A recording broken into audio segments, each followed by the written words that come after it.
I was very pleased to see the outpouring of questions on Twitter for this hashtag WWE Fail Q&A. That means a lot of you recognized a lot of the big time failures the WWE has had in its successful history as a company. So I'm going to answer all of these questions now. This will be a lengthy Q&A, but bear with it. The subject of the next Q&A is going to be hashtag Survivor Series. So make sure you take to Twitter after watching this video and tweet me your Survivor Series questions for this year's Survivor Series in the past, whatever the case might be. Let's get going here. At Designation, who did the WWE drop the ball on the most? That's a tough one because there are a lot of different things you can point to. You know, Lex Luger, so many guys. Who did they drop the ball on the most, though? Maybe never getting Macho Man back to make an appearance. There, I'll go a little outside of the box. At Anything Goes Show WWE, why did the XFL fail? Yeah, why did it fail, and how would you have managed it better? I think the XFL failed ultimately because Vince, it was another example of venturing into a form of entertainment that he didn't understand, that he didn't truly love. He viewed it as a publicity stunt to get more focus and attention mainstream on the WWF, get his own name and ego out there for everybody to admire and talk about. I don't think it had a long-term business plan. I really don't. He didn't understand football. And then, you know, when you have networks like UPN who are carrying your stuff saying we're not going to carry it anymore, makes it pretty easy to fail. I would have probably focused on the football aspects a little bit more and some of the sideshow shit just a little bit less. That's one way. A bigger fail, Invasion Angle or Summer of Punk? Invasion Angle, hundreds of times over. Not even close. As bad as the Summer of Punk was in 2011, the Invasion Angle buries that. And I mean buries that. You guys sometimes talk about Triple H and his shovel and the burying that he does. Now you take the Hulkster dump truck, pour it over. That's the beginnings of how bad the Invasion Angle buries the Summer of Punk in terms of the all-time biggest fails and suck factors. At Willie_Haywood3, who's WWE's worst WWE IC Tag Team US World Heavyweight and Cruiserweight Champions of all time? I'm not going to name off all of them. Maybe Rey Mysterio for the WWE Champion because it lasted about an hour and a half. Then I might say Dolph Ziggler for the World Heavyweight Champion. But no, I don't want to hear, how dare you in your war against the zigzag dually shenanigans. I will go with Greg. Greg Khali.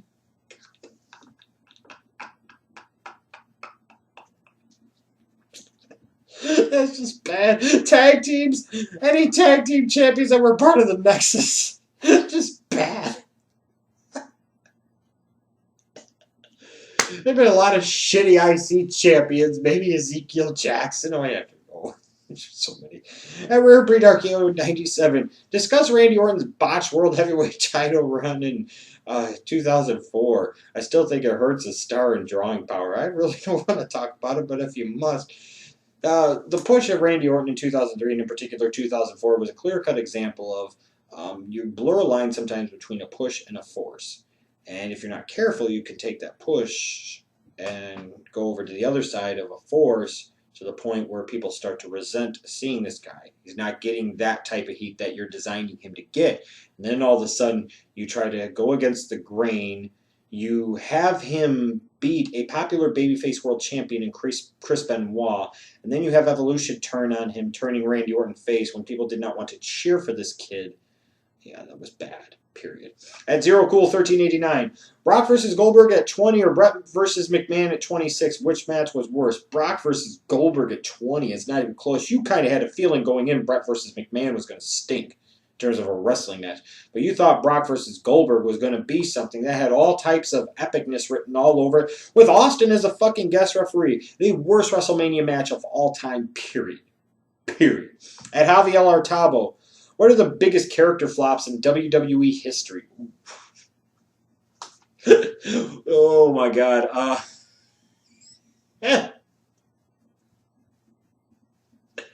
Yeah, TL Hopper, Isaac Yankem, Mantar. Aldo Montoya, the Portuguese man of war.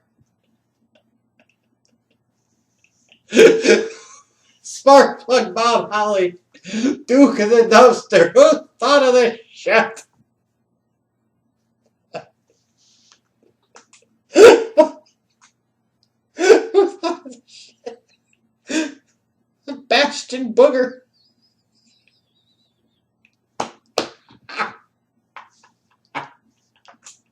Oh my god, so many bad ones. Just bad ones. The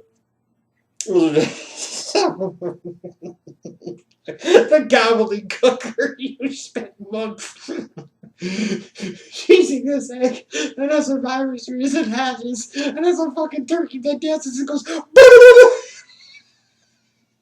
Because Hector Guerrero had to get paid too. Oh god.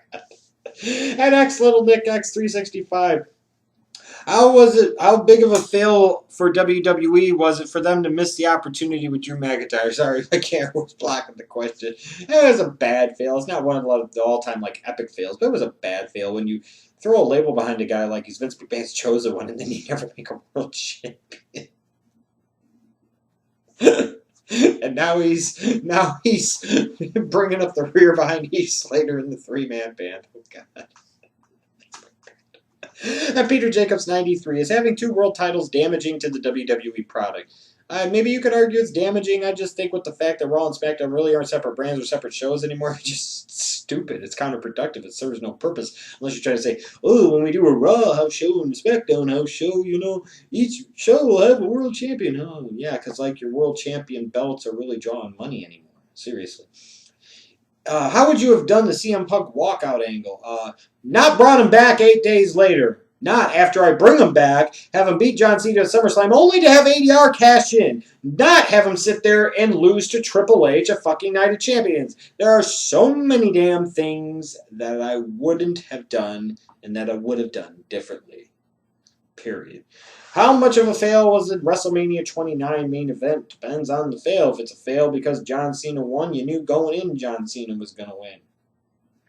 I mean, you know, it led to over 1 million pay-per-view buys. Maybe the performance wasn't as strong as 28, but it was still a solid pay-per-view buy. They still sold out the venue, sold a lot of merch, so got a lot of mainstream publicity for it.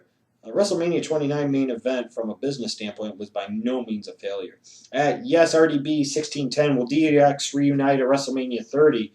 Maybe if they induct him into the Hall of Fame, you know, you kind of start to wonder with all the different reasons that Triple H is a WWE Hall of Famer, you got to start it off pretty soon here. You got to start getting him in these different ways, because otherwise there's going to be years where he's going to be the only inductee into the damn class. It's going to be all Triple H, all God Hall of Fame. How awesome would that be?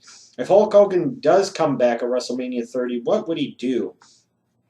Could be in a special appearance capacity. Could be as a host of WrestleMania 30, but I do hope it'll be a match. You know, he was WrestleMania for many years. Hulk Hogan was the WWE for many years. As a result, I would like to see him, yes, I'll say it, I'll defend my position. One more match at WrestleMania 30 with the right dance partner. It could be a monster match. See John Cena.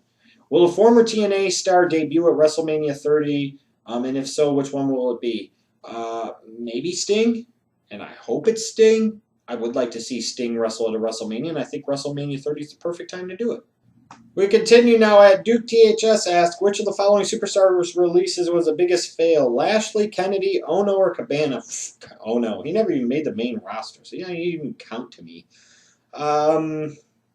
Still disappointed they didn't do more with Scotty Goldman. It's not a big Colt Cabana. Do you really need to own the naming rights to everybody? Seriously. To me, Kennedy was, although Lashley might be a close second, but I think they had done more trying to make Lashley a main eventer than they had even maybe with Kennedy, and it got to the point where you were finally like, Kennedy's going to be a main eventer, and then it just kind of never happened. At Pigeon_Army54, worst Divas champ ever. I would say somebody like maybe an Alicia Fox. I don't know. I mean, Jillian Hall held it for like a couple of minutes. I'll say the worst Divas champion ever. At one point in time, I might have said one of the Bella Sluts.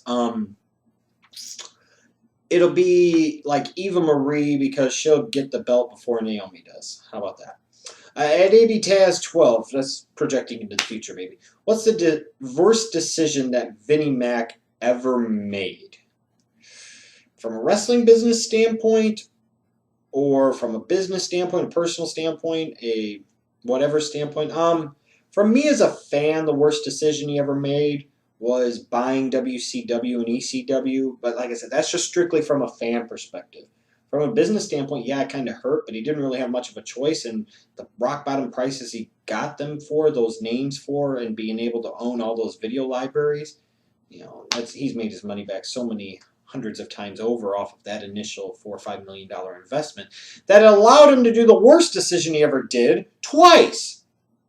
Financially back Linda's Senate aspirations in 2010 and 2012. You would think after the first time that you ran a dumb dick Senate campaign and lost to an uninspiring candidate there in Connecticut for the U.S. Senate and spent $50 million doing so, you'd say, oh, that's probably enough. But no. When you're trying to satisfy your own ego and establish once and for all that you are a real deal mainstream main event player, you're going to go do the same damn thing, run the same type of ridiculous campaign 2 years later against another uninspired Democratic candidate out of Connecticut, waste another $50 million, and guess what? Lose again! That's got to be the worst decision. Whatever decision did Vince have that cost him $100 million? $100 million. It wasn't even wrestling related. It wasn't even business related. This was not like an investment with the potential to earn that money back so many times over. This is for fucking 2 Senate campaigns. You plunk $100 million into 2 campaigns to help her get a job where the approximate pay per year, I believe, is like $175,000. Oh, dumb. Bad. At Lally_Maven, I'm from Indian Kali, makes me sick.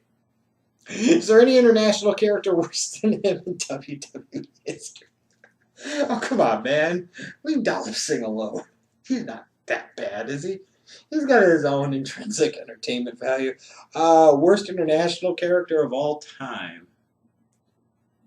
Poor Sukov was dumb. Giant Gonzalez. He was bad. Who was that Swedish fuck? God, I can't even remember his name. His name's escaping me right now. As soon as I'm done with this video, I'll remember. Oh, fuck. Ludwig Borga, was it? Ludwig Borga. Oh, God, he was bad, too. And Blue Goblin won. Who in WWE do you think cut the worst promos of all time? For many years, honestly, I used to think it was Bret Hart. Until you got to the Team Canada stuff. Then I thought he got much better on the mic. He was never going to be like 5-star talent on the mic, but got to the point where he was effective and actually kind of good on the mic. Worst promo cutter for a few years, I thought it was Randall Keith Orton. Oh, God. That's bad. Oh, God, who else used to cut terrible, terrible promos? Just god-awful bad. There's so many that could go through. Oh my God. Some other names are escaping me right now, but those are just a couple that I can think of. Do you think WWE could have done something great with Chris Hero? Could have, yeah, but they didn't, so whatever. Worst pay-per-view of the Attitude Era? Could it be Survivor Series 2001? Could it be the Invasion pay-per-view? I'm going to go with WrestleMania 17, and I understand Dave Meltzer and Brian Alvarez told me that this is the greatest WWE pay-per-view and greatest WrestleMania of all motherfucking times. Well, you know what? Fuck them. And I say fuck them, and fuck anybody else that thinks that way for this reason. To me, as somebody who lived through that time, who lived through the times before the Monday Night Wars, before the Attitude Era, to see WrestleMania 17 and understand that WCW and ECW were just no longer going to be around. Forget the show and the matches and all that shit. Sometimes things mean something different. There are bigger things to worry about, bigger fish to fry than just match quality and all this other shit. To me, the worst pay-per-view of the Attitude Era because of what it represented was WrestleMania 17. And Dylan Schwartz, who would have made for a better main eventer, Barrett or McIntyre? Barrett. And where'd Kofi and Kennedy be right now if there was no Orton incident? Kennedy may or may not be a main event player. Probably not, because he still has a knack for getting injured. Kofi probably be in the Dolph Ziggler spot, so be right back where he is already. So, what the fuck's the difference? And BW Roses, what do you think killed the invasion storyline before it really got off the ground and rolling? Well, let me put it to you this way.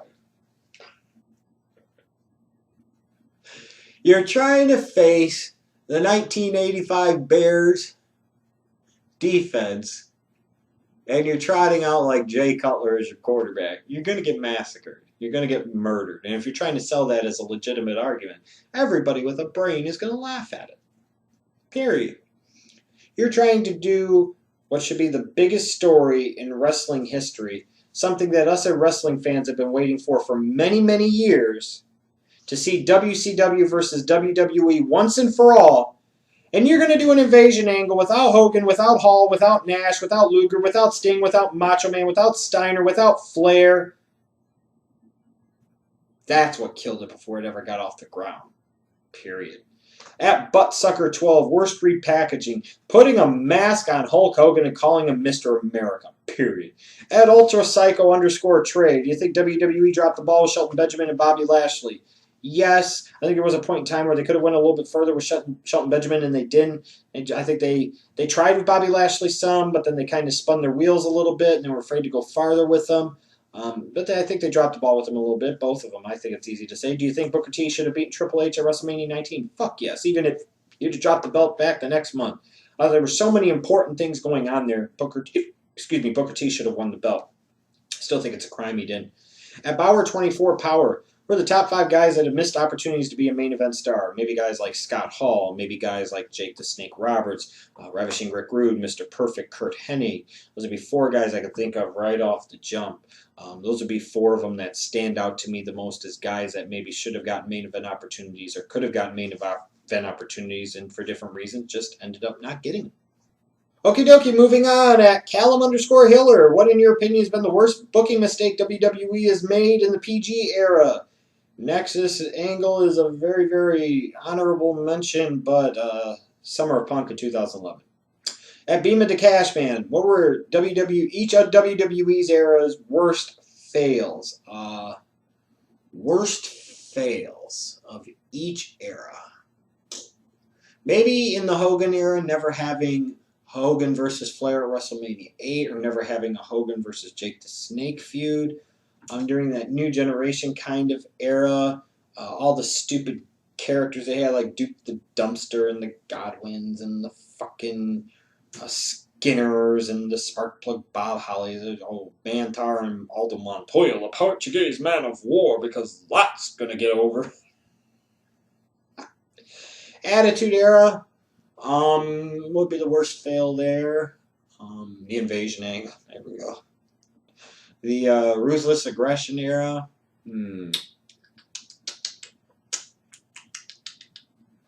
fact that some top guys were leaving. PG Era, Summer of Punk. Let's see here. Let me see here, what else? What was the biggest missed opportunity for WWE to have main event black babyface? Again, kind of hard to say. You could point to several instances where they could have had somebody be a main event black babyface. But in the honor of Smokey, I will say Mark motherfucking Henry. What were the 5 worst things about the reinvention of WCW that... Okay, 5 of them. Okay. Number 1, that Vince McMahon decided to retrot out ECW. Number 2, that Vince McMahon made himself ECW champ at one point in time. Number 3, see number 1. Number 4, see numbers 1 and 2. Number 5, see numbers 1 and 2 all over again. And so many more reasons. At Fork 34, which championship reign do you think was worse? Kane's one-day reign or Mankind's one-day reign where he lost to Triple H? Mankind's one-day reign.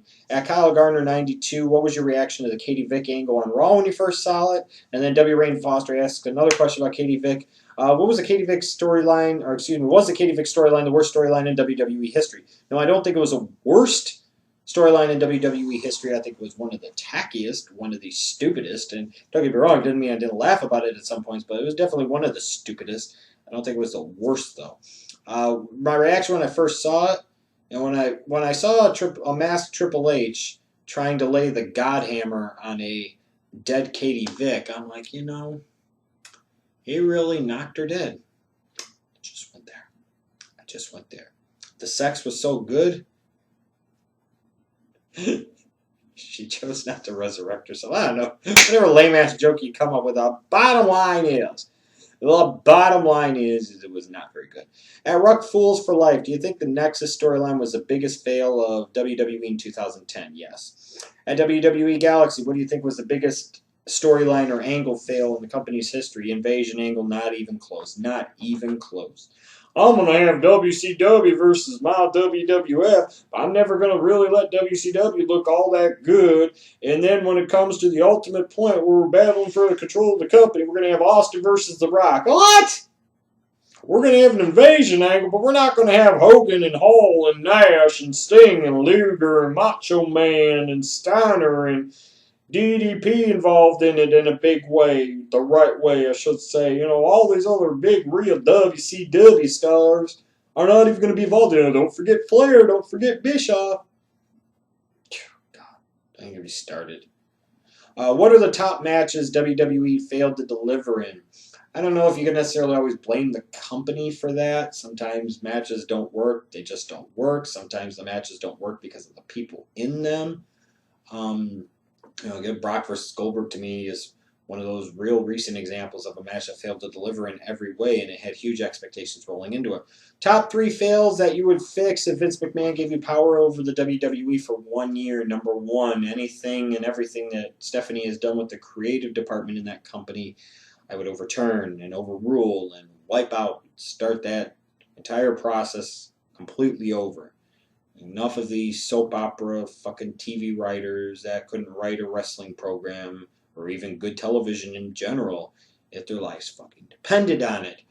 I would get them out of the movie studio business. You are a wrestling company, a sports entertainment company, not a movie company. Get out of the fucking movie business. And then last thing I would do, if Vince McMahon gave me power over WWE for 1 year, I'd position myself in a way to become the majority owner and squeeze Vince out of the picture so that way he couldn't take the company down in a sea of flames. There you go. At That Crazy Guy 273, what year in WWE was worse and why? 2007 or 2010? 2010, because it was even more watered down than anything I think we ever had seen up to that point in time. It was to the point where it was G-rated television, and it was all done under the backdrop of Linda Senate campaign. I mean, this is to the point where you even had people, and I would have hoped that IWC would have been smarter than this. They were doing them veiled political-ass stand-up for WWE ads. You got all these people, you go back and look, stand up for WWE, be proud to be a wrestler. You stupid fucks. The only reason they did those ads because of all the shit, undeservedly so, that the mainstream media has given professional wrestling, which is just yet another form of entertainment because of all the punk-ass pussies in the business over the years that allowed that type of shit to happen, and all the punk-ass pussy fans that are afraid to admit they're professional wrestling fans. The fuck are you cowards afraid of? Nah, fuck that. I don't need to stand up for any damn thing. I watch wrestling and I'm not ashamed of it, and I'm not afraid to tell any fucking buddy that. And I'll sit there, they make fun of me, I'll be like, oh, but you watch like Real Housewives of Stupid Slut County, don't you? Yeah, because Walking Dead's so fucking real, because Breaking Bad's so fucking real. Hey, good entertaining television is good entertaining television. It's all fake. So who gives a fuck? Fucking pussies. Yeah, that's Vince McMahon's a pussy. Everybody in the business that allowed that shit to happen is a pussy. All the fans that are afraid to talk about wrestling or admit that they're wrestling fans are pussies. Period. I'm sorry, guys, about that last little shit, but the bottom line is that's the way I feel. There's no reason to be ashamed about being a wrestling fan, and yet so many people are afraid of it, and I don't get why. Period. All right, moving on to this last part of this long-ass Q&A. Good one, though. I've enjoyed a lot of these questions. At KAwesome24, who do you think is the biggest failure in terms of attempting to make a main event superstar? Dolph Ziggler. Dear Schleg Daddy, what is with all this anti-Ziggler propaganda? How dare you be against the Zigazagga Nick Nemeth FTW? Yeah. Biggest failure probably be Lex Luger. Get on board the Lex Express. The motherfucker had his own bus, and they couldn't even make him a main eventer in WWF. They gave him a bus. And go onto a freaking aircraft carrier on July 4th, 1993 and fucking body slam Yokozuna. And they couldn't even make a main eventer out of him. And Chase Oliver 68. What the hell was with the DiBiase posse? Did it do anything for him at all? No, it didn't. It was a great concept that they never did anything with.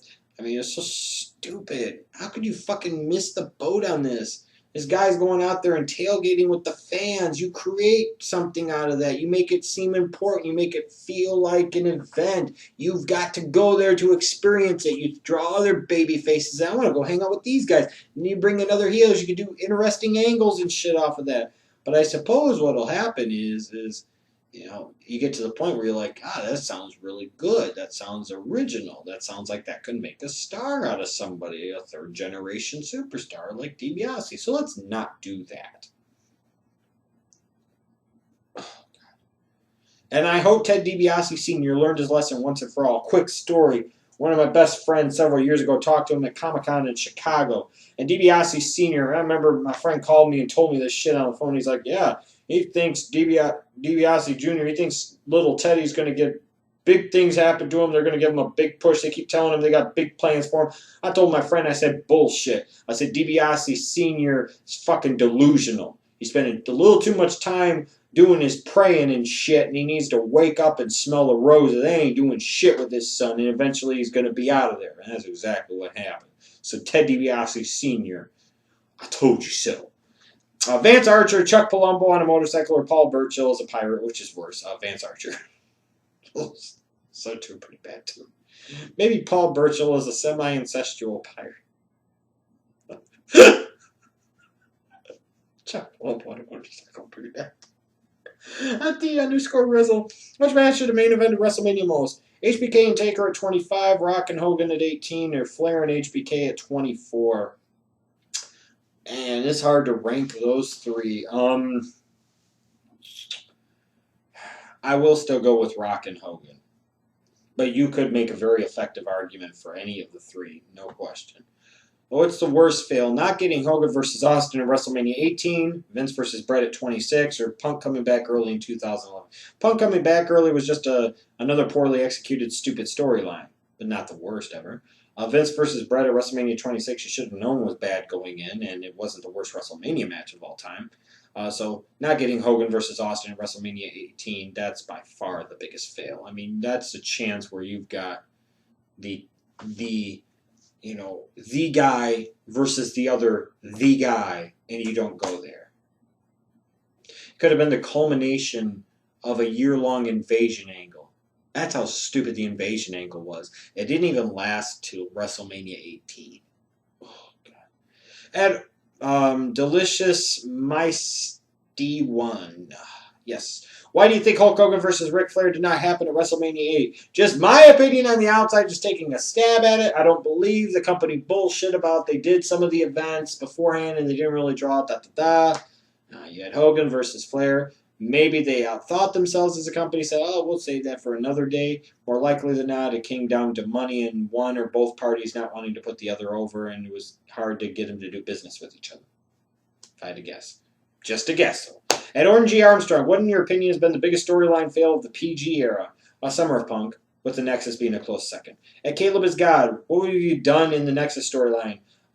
So many different things, too numerous to name. Just one example. Have them beat Team WWE at SummerSlam. Always got to take your fucking faction seriously if they can't win their first big-time main event match at a pay-per-view. A lot of other things, too. At Hayes O'Keefe, on a scale of 1 to 5, how much did WWE mess up with the NWO in 2002? About a 37. About a 37. It's bad. Yeah, it was never going to be the NWO of old, and, that wasn't a Vince concoction, so he wasn't going to do as well with it anyways, but it was bad. At Confi Burgess, how would you have booked Ryback's heel turn? You know how I would have booked it? I wouldn't have. I would have kept him babyface. It's a lot easier in today's WWE to create a middle-of-the-road heel top guy than it is to create an actual hot with a real following babyface star. When you have the chance to create those babyface stars, you don't turn them heel just because you're afraid of take away some of the luster from this guy. No, you can have a monster babyface star in Cena and a monster babyface star in Ryback and a monster babyface star in CM Punk. What's wrong with that? At this point in time, that company needs more babyface stars than it does heel stars. I'm just saying. It's a PG era. You're trying to market your product to kids, and you have a very, very small window of top baby faces. That just makes absolutely no sense. Thanks again for all your questions for this Q&A. The next Q&A is going to be all about hashtag Survivor Series. This year's Survivor Series, past Survivor Series. I'm looking forward to that one, too. Survivor Series right around the corner, brother.